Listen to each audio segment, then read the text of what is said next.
that comes up, not conscientious, I've lost my words, contentious topic that comes up. Thank you, Daisy. This is why she has a booker.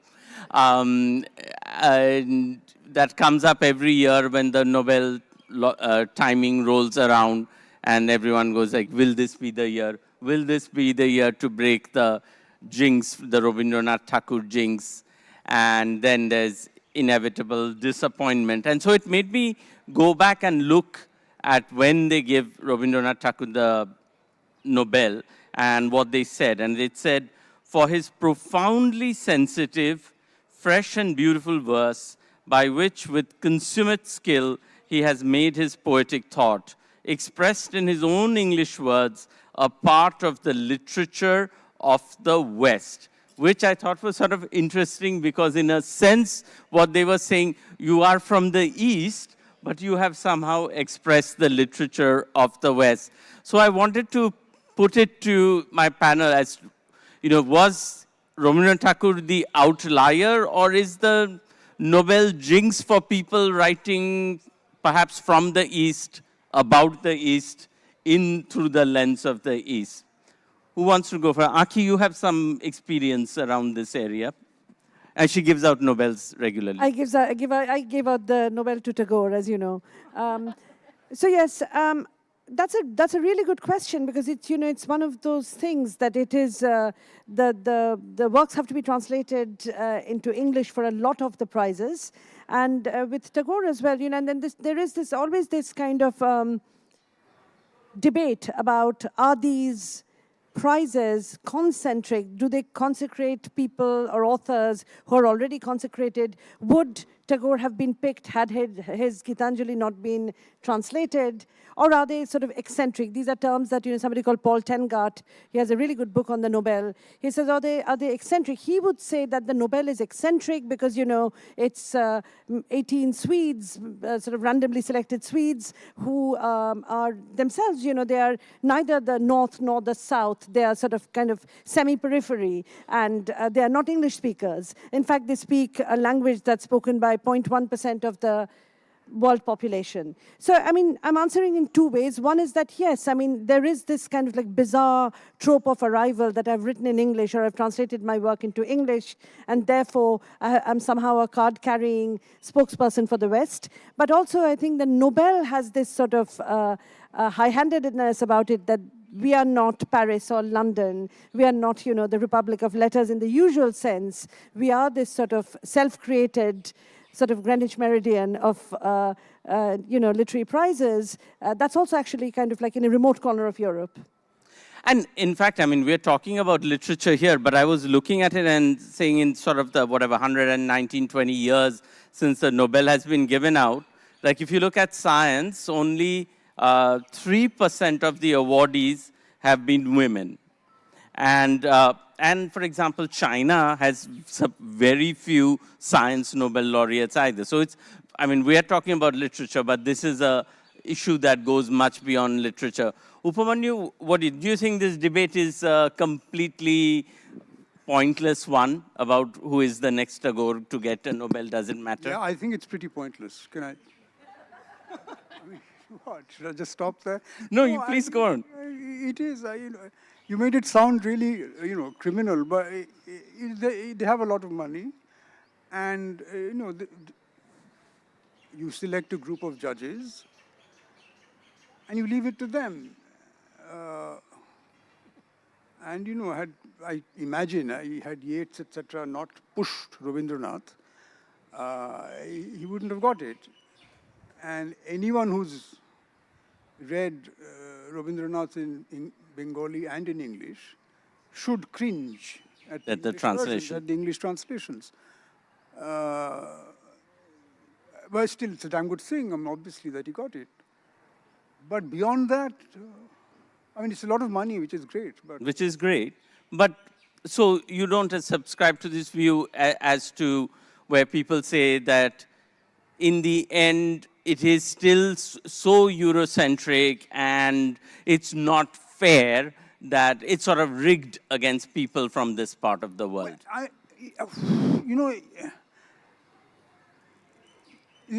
they are normal people. Even white people are normal. You know what I Usually. mean? So, how many languages can they read in? So, if they've, I imagine that if you're Swedish, you read in Swedish and you probably read, say, in 2 or 3 other European languages. But then to, yell at them for not reading in Bengali and Kannada and Marathi and so on, it's a bit extreme, I think. Well, they won't read in it, but will they read literature from? Well, no, but, I mean, there is a translation issue which Ankhi was talking about. we have first-rate translators on the panel as well. But you can't deny that no matter how good the translation, it loses something in the translation. Anyone, again, to go back to Rabindranath, anyone who has read any Indian writer and then read the same writer in English, it's just not, it's embarrassment.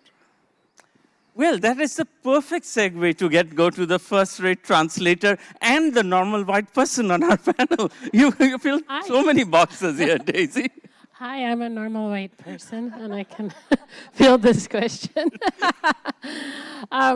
It's actually kind of weird to demand that this group of Swedes recognize every single literature in the world when they probably really only like the Scandinavian stuff, and the rest of it they're sort of grudgingly trying to be like the UN of literature. But it always seems like, they always run back to Northern Europe or Eastern Europe as something that for one thing, they can probably read it in the original, but also the quality of translation is very high.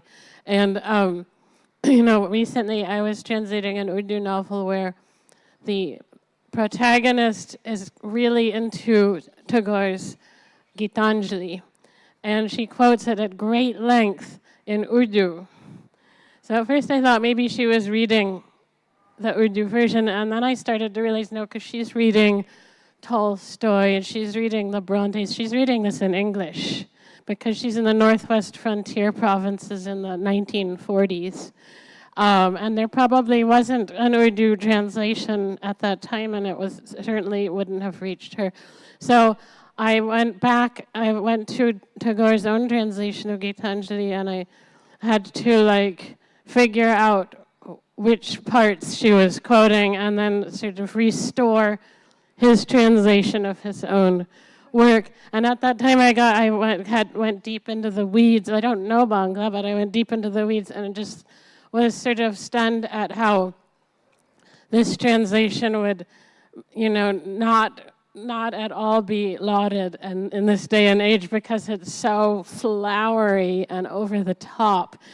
Yeah, romantic and doesn't possess many of the qualities that Bangla readers talk about because people love Tagore so much, and when they talk about it and when I hear people singing it, even if I don't know exactly what it means, it's kind of awkward and Victorian. And I just think about how interesting this phenomenon is that he knew the right people. The right people brought out his work, his own translation in London, and so eyeballs fell upon his work, and so it was the right thing at the right time. And that could happen to another Indian, but I still don't know if we can really expect a group of Swedes, even if they're normal white people, to make these judgments about the rest of the world, and there should be other Nobels for the rest of the world. In fact, Kanishka, do you think the Nobel is 120 years old? In a sense, the world was kind of smaller then, or the part of the world that they took seriously as producing literature. And are we seeing now, is that same group of, not that same exact group of 18 people, they're not like the eternal ghosts who've been judging Nobels, but a similar group from there is still judging what is a much bigger world out there? So, I think as per Alfred Nobel's will, the prize was instituted for one book and not the whole body of work of an author. So I think Rabindranath Tagore won it for Gitanjali, but then the rules were changed and they decided to give the prize for a body of work. And I don't think it's as Eurocentric as it used to be. Khan won last year. 2 years before that, Abdul Razak Gurna won. Amitav Ghosh was one of the favorites to win this year, and Salman Rushdie has been in the conversation Perennial for. favorite. And I also feel that the writers writing in vernacular languages have not got good, exposure in the UK, US, European markets. It's only now after, like the Booker wins for, like Gitanjali and Banu. And before that, Vivek Shanbhag was published quite well, and his Ghachar Gochar was published in multiple languages. And Perumal Murugan has been getting published in the UK, US fairly regularly. So I think there has to be some sort of a momentum. There are a lot of awards, accolades that are seen as precursors to winning the Nobel. And that's only going to happen if, writers are consistently, I'm talking about the writers in Bhasha languages, they're consistently published and marketed well in the UK, US. Their books are translated into many European languages. It's easy for the Nobel Committee, which is like comprised of like one academic and 3 writers, to read works from works written in other European languages, because most of them are familiar with, so or they're conversant with several languages. But if it's a writer writing in Hindi or Tamil, they have to be very well translated. And I also feel it's important to have a good author-translator pairing. Vegetarian was translated by Deborah Smith, who's a very well-known translator. And all of Khan's books have been translated by very accomplished translators. If you look at this year's Hungarian Nobel laureate, he's been translated by 2 translators who are very well regarded. So we need to ensure consistency of the translation, because that's what they are going to read as the committee. I also feel, and this is my opinion, that perhaps the Nobel Committee feels that the work that is coming out of India, and I'm talking about Indian English, is not consistently good, because had they stuck to, the initial mandate of giving the prize to one book, I think like there would have been several contenders for the prize. But I think it's just a matter of time. It's not all. How many years? You want to take a bet? Yeah, I think maybe in the next 5 or 7 years, I think we'll have one. Next 5 or 7 years, we'll have one. Mark, Maybe this, at the most this is 10 the years. place where you heard it first. Yeah. Sandip, I can think it's possible. Can I just jump you and say something about Hong Kong? Because one of the things, as sort of academics we notice is that when, for instance, the Nobel is announced and there is this sort of collective gasp, I never thought Dylan would get it. It's not that surprising sometimes to people who are teaching English literature or in cultural studies, because, Dylan has won the Neustadt Prize. I'm not even going into the cultural importance of Bob Dylan, but I'm saying he's won the Neustadt Prize, he's won the Pulitzer Prize, so yes, why not the Nobel? Hong Kong, I just want to say one thing. So, I suddenly had like the kind of Korean TV sort of like really banging on my doors, because I was teaching Hong Kong from 2010. So if you think about, Hong Kong is first, the translation is published in 2015, and she wins the International Booker in 2016. So by that time, everybody knows her. But why was I teaching her, how was I teaching her from 2010? Because I had access to Azalea, which is the Harvard Korea sort of Institute journal, where Deborah Smith publishes, and then they start publishing excerpts from The Vegetarian. So what I'm trying to say is 2 things. One is that the walk to the Nobel is fairly incremental, and it is done by like teams of people. It's not suddenly, it's not some kind of a sort of a very, very singular, miraculous event. And secondly, that these are the sort of spaces one needs to watch to spot talent early on if we are into that sort of thing. Or we can say that, I don't really care about this kind of consecration that comes from Europe, or, but I do think that this is it's a very interesting thing, that we don't need to be so shocked about it. It's a complete machinery in place to bring that person where they are. So, Upamanyu, is that the thing that we often miss in this discussion, that there is this, as Ankhi was saying, that there is this huge machinery that is in place? Because from our point of view, it's almost like they put their hands in a hat and drew out a name, or it's like this brilliantly objective decision, because most of us have not heard of many of the Nobel laureates. But what Ankhi is saying is that there is, like, it takes a village to create a Nobel. Yeah, I mean, can I just say yeah and pass? I have no idea what's going on, because the, this one hell of a lot of writers who get the Nobel I haven't heard of. That's because, it's not my fault. I mean, I just read in 2 or 3 languages. So even when they're translated into, say, into any of the languages in which I read, that there's no guarantee that I would have heard of them or read them. But obviously that Swedish group of judges has read them. So it's really a matter of who pushes what at what time, and it's it's really a matter of which of them which of those judges is more receptive to what kind of book presented to him or her, So there are so many ifs and buts that I mean, I don't know, is it really worth talking about? Well, one thing I want to go to you, Kanishka. One thing I want to bring, like, when these discussions happen where people say, it's almost like, okay, it's been 100 years since somebody from the subcontinent has won a Nobel, it's their turn. Do we also do a disservice in that we almost turn, like, if now somebody gets it, like, say, I will throw a name out there, Amitav Ghosh gets it, then, but we would want to feel like Amitav Ghosh gets the Nobel because he deserves it, right? This whole conversation of it's about time, in a way, does a disservice, I feel. No, let me, my knowledge of Marathi is very, very poor. But very little that I've read, Vijay Tendulkar is outstanding. I mean, he's really right up there. The chances of his being picked up for the Nobel, I imagine, are zero. Zero. Well, A, he's dead, and B, there was no machinery behind him. But Kanishka, you wanted to... I think one of the reasons why there is this obsession with the Nobel and conversation around these prizes, including the 2 Booker prizes, is because we don't have any big awards of our own, and the ones that started with a lot of fanfare and hope and ambitions have unfortunately shut down. And I don't have to tell you what's happened to the Sahitya Academy this year. They canceled the prizes.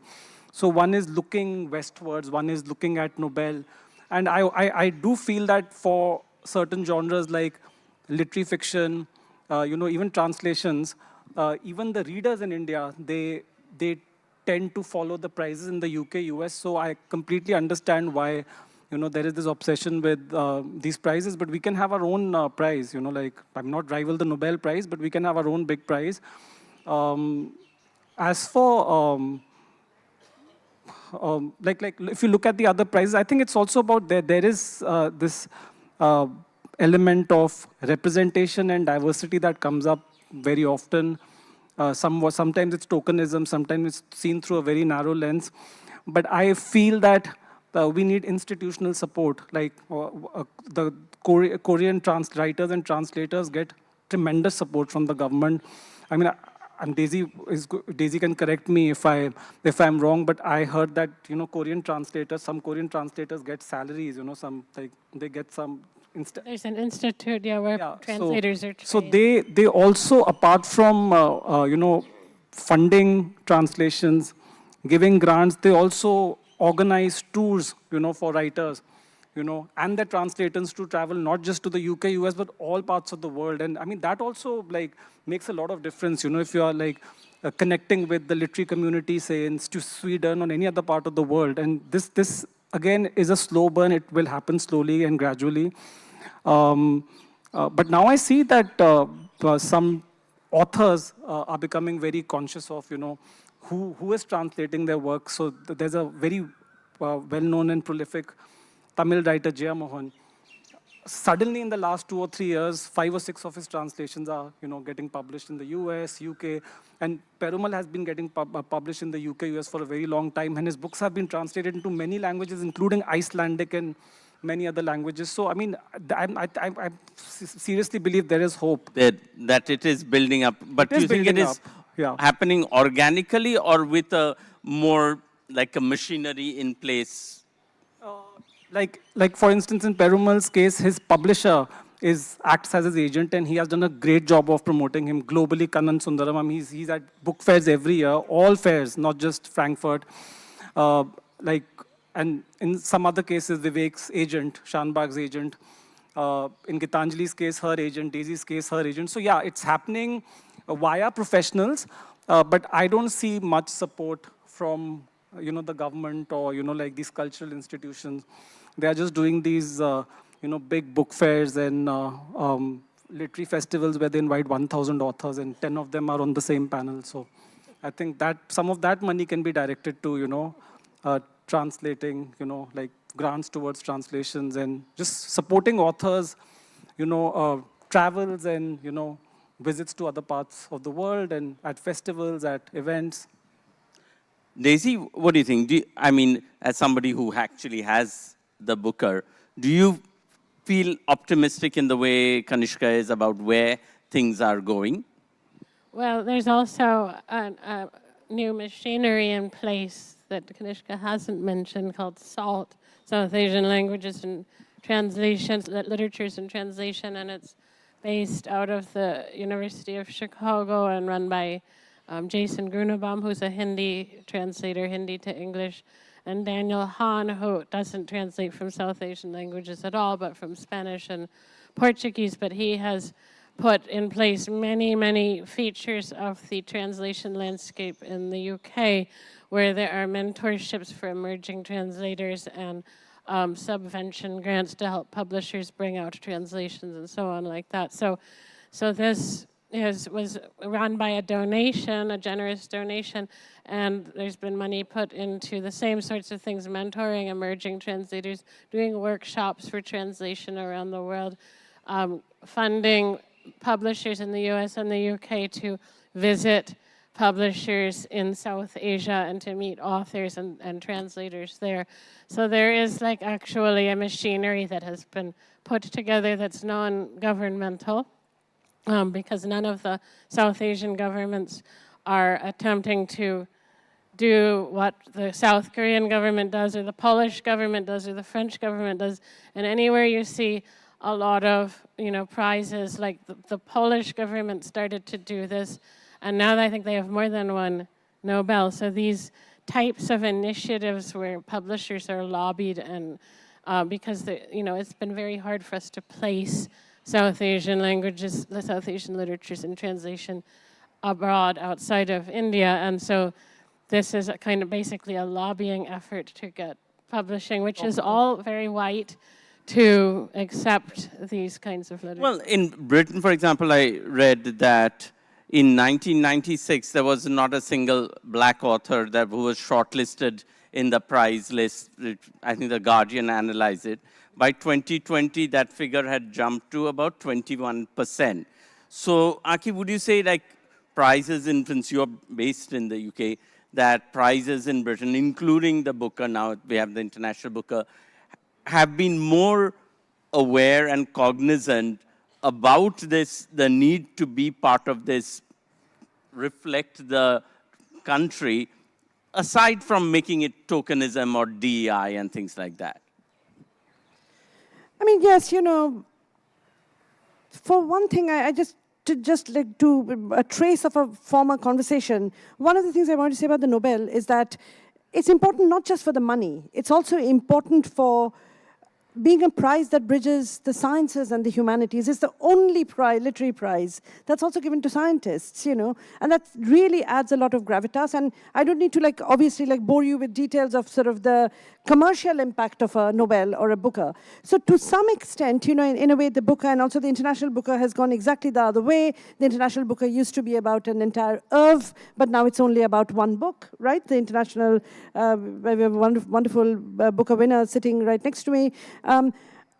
I feel very nervous about this DEI conversation because one of the things about Terry Eagleton says in Exiles and Emigres is that the most established modernist writers are exiles. They're Irish, they're American. T.S. Eliot, who won the Nobel Prize when he was T.S. Eliot, or Samuel Beckett. Or, I mean, these are established authors who don't think, yeah, maybe T.S. Eliot thinks he's English, but no one else does. So they are also from elsewhere. Maybe they're not from the sort of peripheries of the world. Maybe they are from metropolitan centers. And to some extent, to call Rushdie sort of a, yes, of course, he has not only called post-colonial writer, he's sort of kind of, inaugurated the field, but he is sort of really giving you a sort of storehouse of memory of the Western literary canon. He's sort of really like taking you to the 18th century picaresque novel and the 17th century picaresque novel. So he is not, yes, of course, he is writing in that sort of Indian English argot, but he's also sort of really creating this melange, this hodgepodge, this chutney, to use his word, of the entire canon, and which obviously, like, it's not just about diversity, but it's about saying what Edward Said says about Charles Dickens's Great Expectations, that, it's not, when you read Great Expectations, the funding of a sort of, in a way, PIP happens from a criminal. It comes from a criminal in Australia. So it's not just about Britain and its penal colony Australia, but it's also about the stake Australia has on Britain, So, I mean, that's what Rushdie shows, that, I'm here because you were there, it's connected, it's networked, and enjoy it, So I don't know, I feel nervous about this diversity thing because I think it can be a very, it can be a badge of opprobrium, actually.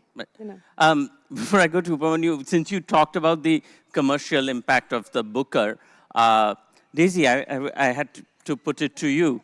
Apart from the money, what is the best thing that came out of winning the Booker? And didn't you get COVID as a result of the Booker?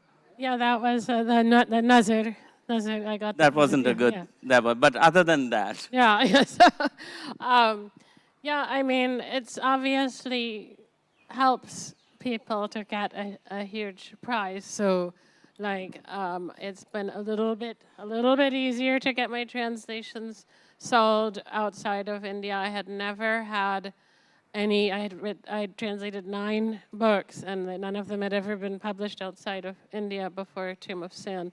So that sort of broke through a little bit, and I had a little more recognition outside of the country. And obviously I got invited to travel around the world, and that's nice. And you're right here. She had to win the Booker for Tomb of Sand for her brilliant translation of Tamas to get a publisher in the US, because Tamas has never been published in the UK and the US. But after she won the Booker, I was pitching her entire backlist of translations to publishers, and they decided to offer for Tamas and Women's Courtyard, which is another very famous novel in Urdu.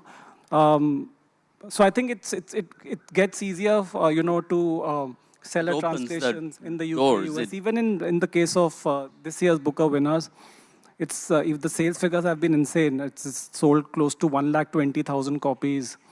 In India, it's getting translated into 37 languages. I think it's also easier to translate Heartland because it's short, and the translation costs are not very high. And like Tomb of Sand, despite its length, its complexity, has sold 75,000 copies in India alone. So it makes a huge difference, and to the sales of the book and to the stature of the author and the translator. Upamanyu, when English August came out, well, those prizes existed, but there were no big prizes in India at all. But since then, you have won big prizes in India. What has been your experience of what difference that has made to your work? Well, it was a nice fat sum of money, but now that the JCB has closed down. You were the last winner. Yeah, I hope there isn't a link, but yeah. Did people look at you? Was the ceremony a little strained? Well, no, it's only natural that it's not like calling for tenders to build a supermarket. It's going to be opaque. I didn't know who the judges were. Two of them were friends, but I didn't know, that they were on the panel till I met them. By then, it was too late to influence them. A complete surprise, but it's naturally it's extremely pleasant to win, and it's sad that there isn't any award now, at least for the moment, unless the literature festival here organizes a fat award beginning next year. Hint, hint. It should. I mean, there should at least be some. So you think there should be less literature festivals and maybe an award instead of Yeah, a damn good idea. That's a very good idea. It's, But I miss JCB. It was a very big event on the literary calendar of India. In fact, some authors made sure that the publishers promised them before they, signed a contract with them that the book will be entered for the JCB prize. And some, because it was only eligible for, only Indian citizens were eligible for it. There have been instances where, publishers have asked agents or authors upfront that, hey, are you an Indian citizen? Because that's going to have some sort of an influence on our ambitions for the book or even our decision to publish or not publish the book.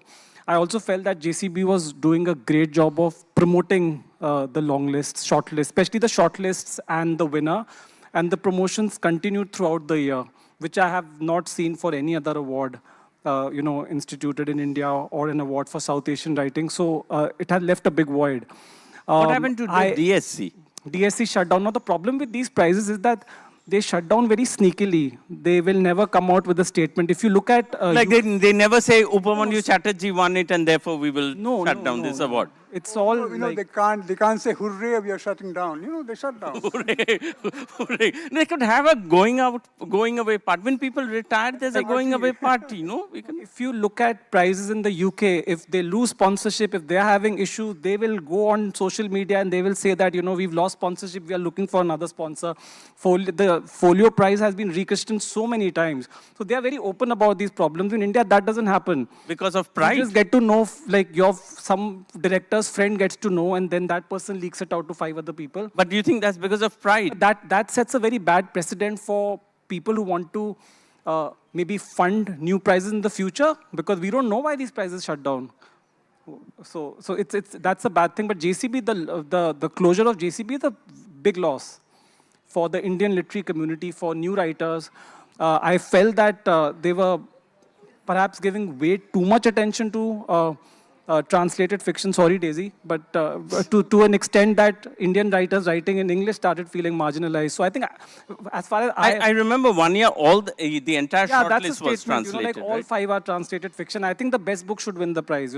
If every year translation should win, they should give the prize to that book. And if every year Indian writer writing in English should win, same applies to Booker and other prizes. Well, when you're talking about the money involved, I was reading somewhere where even like the American prizes, National Book Awards, Critics Circle and all, that in the end, there is, as you said, like the person asking the writer, are you an Indian citizen? Then we can figure out what kind of ambitions we can have for your book.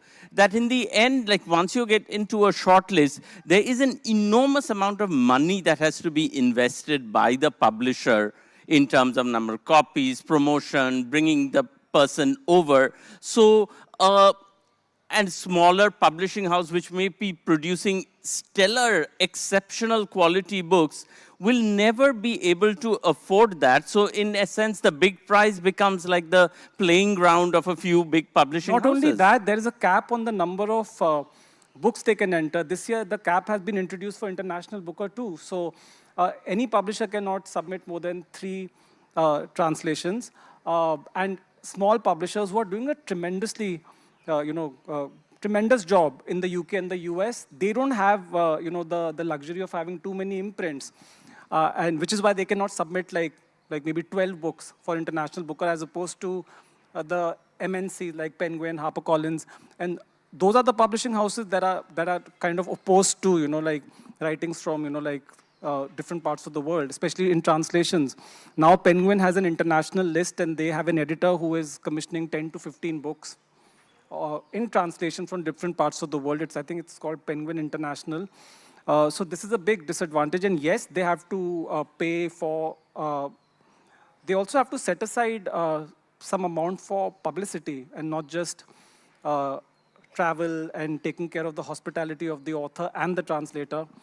So yeah, that's a sad part of it. So in a sense, are we saying, I mean, we started out this conversation with the question, one you call pointless, which is whether the system is rigged against people from here. But is it genuinely rigged against smaller, more independent publishers? Now, in some sense, the translator fiction at least has been able to come up center stage. Do you think, Daisy, that this will slowly broaden so that the pool becomes broader and not just the big boys club? Wait, can you rephrase that?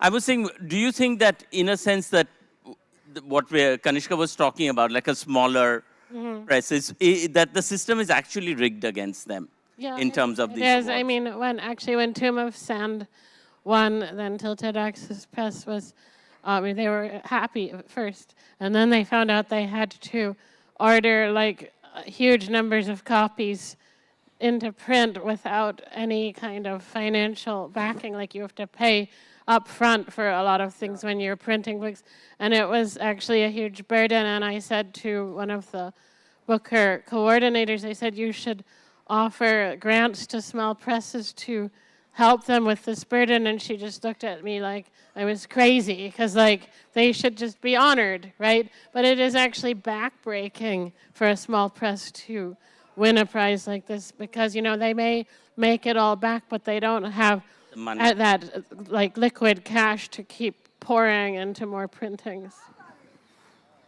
Ankhi, did you want to add to that?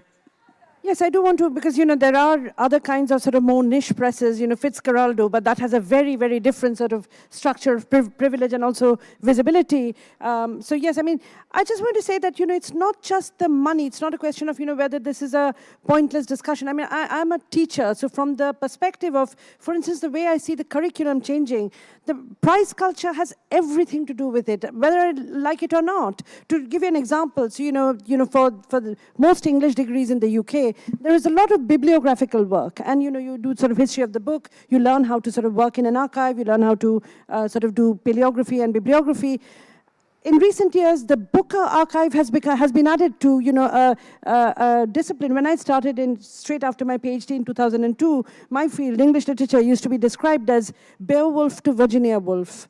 So, you know, that was the remit, you know, and everything else was sort of noise. And now students are sort of like, you know, kind of falling over each other to go and work in the Booker archive. So it is a question of, you know, Calvino said this, that, you know, a classic has to be better than other classics, but those who've read other classics immediately place it in a genealogy of classics. So for me, yes, of course, the money, but also if we are saying that we want to build a critical mass, if we want people to sort of look at these small presses in India doing this extremely invaluable sort of, you know, translational work, this sort of like, you know, including, introducing new concepts of exophony where people can inhabit other languages, etc., you know, then this critical mass will be monetized. This will lead to more grants, it will lead to more scholarships, it will lead to more studentships. So I think they're relevant, whether we like it or not. It's like AI. You know, I mean, I may seem indifferent to it, but I can see the effect not just in a sort of very specious kind of fame chasing,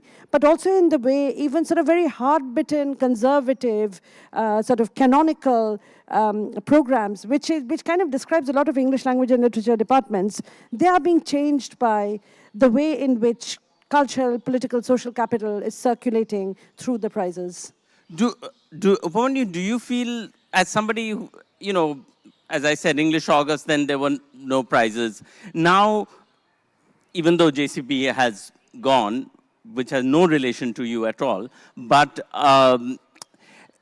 do you feel that there is that, when you talk to publishers and editors, does this conversation about prizes and should this book be, does it come up? Do you bring it up? Do they bring it up? Do they say, Upamanyu, if you win a prize, will you give a longish speech? Or will you be laconic? No. If you knew my publisher, you'd know that all your questions are off the point. But no, my publisher is an old friend. I finish a book, I send it to him. He takes 6 months to read it. Then he says, yeah, it's okay. And then we publish it. That's it. I don't even meet him sometimes. No, but this is an extreme case. But the thing is that, yeah, it's, no, there's no discussion of any kind. By the way, do you remember what you said at the JCB Awards ceremony? I'm trying to... I must have said the right thing. I mean, the right thing? You must have said the right thing. The prize shut down. What are you talking no, about? I mean, in the sense that I must have said the right, because, they were smiling and things. I mean, they were smiling then. I said thank you and so on. Yeah. There's another observation I would like to make about international awards, and I would also like Daisy to weigh in on this, that none of the prizes other than the Nobel Prize and the two international, two Booker Prizes make much of an impact on, sales and visibility, at least in South Asia. But every time an Indian or South Asian writer wins one of these three prizes, it just becomes Not even massive. the Pulitzer? Pulitzer, yes. Like Pulitzer to a certain extent, yes. But also like the way Pulitzer is administered, so they announce the shortlisted names and the winner at the same time. So last year, a writer of Indian origin, Vahini Vara, was a finalist for the Pulitzer, but all the attention was on the winners. So I think maybe that's why there's no sustained promotion and build up to the announcement of the winner. There's no long list, there's no short list. But prizes like the Impact Prize, which Akhil Sharma won for his book, and many other prizes. What do you think? Are the international prizes not interesting to Indian people? Like other than the big ones. Well, yeah, I mean, the big ones are the flashy ones, but also things like the National Book Award doesn't have a real ring to it, whereas like the Booker is a brand, and also it's been, different formulations of the Booker have been won actually pretty consistently over the years by authors of South Asian origin. So it's, I think, come to be seen as something that South Asia has a right to, and that this is part of our culture. I want to take a couple of questions quickly from the audience. So if you have your hand up, we will get a mic to you. There was a hand in the... Let's take a question from the back, maybe. The person in the back. This one is for... My name is Joydeep. This is for Upamanyu Chatterjee. Very rightly said that he's not quite obsessed with the Nobel at all. And Kaushik has also suggested that we need to come up with something of our own. So, being a civil servant, an acclaimed civil servant yourself, can I leave a suggestion for you to take the initiative of setting up the preamble for such an award in the future? Maybe I will assist you with all the groundwork. Be careful what you ask for. It's coming bounced right back into your lap. I didn't go. He wants to know if you would set up a prize, the kind of... I have no money. What do you mean? He will help. He'll set up the preamble. You set up the... Yeah, but no, I can't do the paperwork. You have to register it and so on. I mean, this is a whole lot of... Paisa kahan se aa raha hai, that kind of stuff. I talked so much about the lack of gender representation in the prizes, and I was trying to see if any women were also asking. There's a lady in the back asking a question. Can we go there?